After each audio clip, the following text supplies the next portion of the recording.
रात का सन्नाटा था। चांदनी रात में हर चीज रहस्यमय लग रही थी। गांव के किनारे पर स्थित टूटी हुई हवेली अपने डरावने किस्सों के लिए मशहूर थी। गांव के बच्चे तो क्या, बड़े भी उस हवेली के पास जाने से कतराते थे। ऐसा कहा जाता था कि वहां रात के समय अजीब अजीब आवाजें आती थी और जो भी उस हवेली के अंदर गया वो कभी वापस नहीं लौटा। गांव के बुजुर्गों के अनुसार ये हवेली कभी राजा हरिश्चंद्र की थी। उन्होंने इसे अपनी पत्नी और बच्चों के लिए बनवाया था। लेकिन एक रात एक भीषण तूफान आया और पूरी हवेली को तहस-नहस कर दिया। कहा जाता है कि उसी रात राजा और उनके परिवार की रहस्यमय तरीके से मौत हो गई। तब से ये हवेली वीरान हो गई और लोग इसे भूतधाम मानने लगे। राजा हरिश्चंद्र के समय की ये हवेली अपने समय में बेहद सुंदर और आलीशान थी। यहाँ बड़े बड़े मेले लगते थे और दूर दूर से लोग इसे देखने आते थे। राजा अपनी प्रजा का बहुत ध्यान रखते थे और ये हवेली उनकी शान का प्रतीक थी। लेकिन कुछ लोग कहते हैं कि राजा के एक खास मंत्री ने उनकी पीठ पीछे साजिश रचकर इस सब का कारण बना।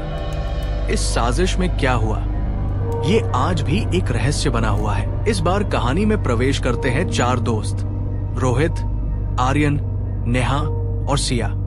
ये चारों पढ़ाई के लिए शहर में रहते थे, लेकिन छुट्टियों में गांव आए हुए थे। उन्हें डरावनी कहानियों का बड़ा शौक था। जब उन्होंने इस हवेली के बारे में सुना तो उनकी उत्सुकता बढ़ गई।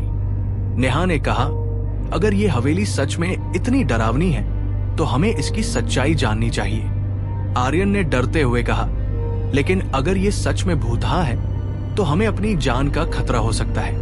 रोहित ने हंसते हुए कहा, अरे ये सब मनगढ़ंत कहानियां हैं, चलो आज रात इसे खुद देख लेते हैं। सिया ने थोड़ी चिंता के साथ कहा, क्या हमें पहले किसी बड़े से पूछ लेना चाहिए?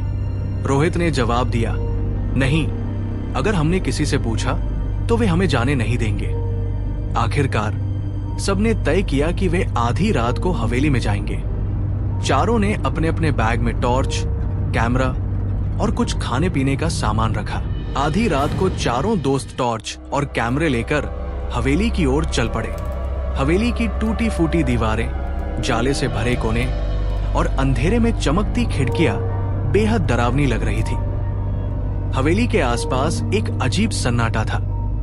हवा का झोंका आते ही खिड़कियों के टूटे शीशे झंझना उठे। दरवाजा खोलते ही एक अजीब सी ठंडक महसूस हुई। हवेली के अंदर घुसते ही नेहा ने फुसफुसाते हुए कहा, यहाँ कुछ अजीब सी गंध आ रही है। आर्यन ने सहमते हुए कहा, ये जगह सच में डरावनी है, हमें वापस चलना चाहिए। लेकिन रोहित ने मना कर दिया और आगे बढ़ने लगा। अचानक उन्हें फर्श पर खून के धब्बे दिखाई दिए। चारों का दिल जोर जोर से धड़कने लगा। रोहित ने मजाक में कहा, शायद ये किसी जानवर का खून होगा। नेहा ने गुस्से में कहा, यह मजाक का वक्त नहीं है। जैसे ही वे हवेली के मुख्य हॉल में पहुंचे, उन्हें लगा कि कोई उनकी तरफ देख रहा है। नेहा ने पीछे मुड़कर देखा, लेकिन वहां कोई नहीं था। तभी एक तेज हवा का झोंका आया और सभी दरवाजे अपने आप बंद हो गए। सिया डरकर चिल्लाई, हम यहां से निकल नहीं पाएंगे। तभी एक पुरानी तस्वीर गिरकर टूट गई। तस्वीर में राजा हरिश्चंद्र और उनका परिवार था। लेकिन हैरानी की बात यह थी कि तस्वीर में राजा की आंखें चमक रही थी। आर्यन ने कहा, यह सब क्या हो रहा है? हमें यहां से निकलना होगा। तभी एक पुराना झूला अपने आप हिलने लगा। नेहा ने कहा, यहां कोई हमारी मौजूदगी को महसूस कर रहा है। चारों ने हिम्मत जुटाकर तहखाने की ओर जाने का फैसला किया। सीढ़ियां बेहद पुरानी और जर्जर थी। नीचे पहुंचते ही उन्हें एक पुराना संदूक दिखाई दिया।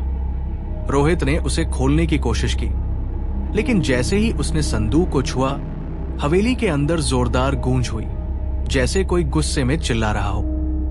संदूक खुला और उसमें से एक पुराना पत्र निकला। पत्र में लिखा था, जो इस हवेली के रहस्य को जानना चाहता है उसे अपने सबसे बड़े डर का सामना करना होगा। नेहा ने कहा, यह तो एक चुनौती की तरह है। आर्यन ने डरते हुए कहा, लेकिन अगर हम नाकाम रहे तो क्या होगा? सिया ने कहा, हमें पहले सोच समझकर आगे बढ़ना चाहिए। तभी चारों ने अपने अपने डर को महसूस करना शुरू किया। नेहा को लगा कि कोई उसे घूर रहा है। आर्यन को सांपों से डर था और उसने चारों तरफ सांप ही सांप देखे।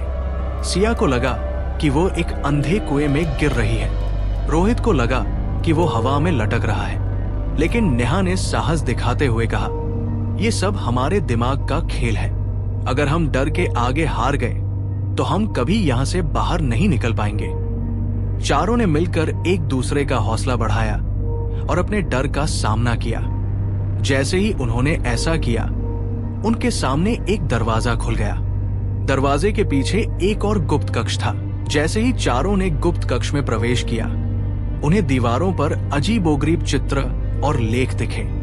ये राजा हरिश्चंद्र के जीवन से जुड़े रहस्यों को प्रकट कर रहे थे। उनमें से एक लेख में लिखा था कि राजा को उनके मंत्री ने धोखा दिया था।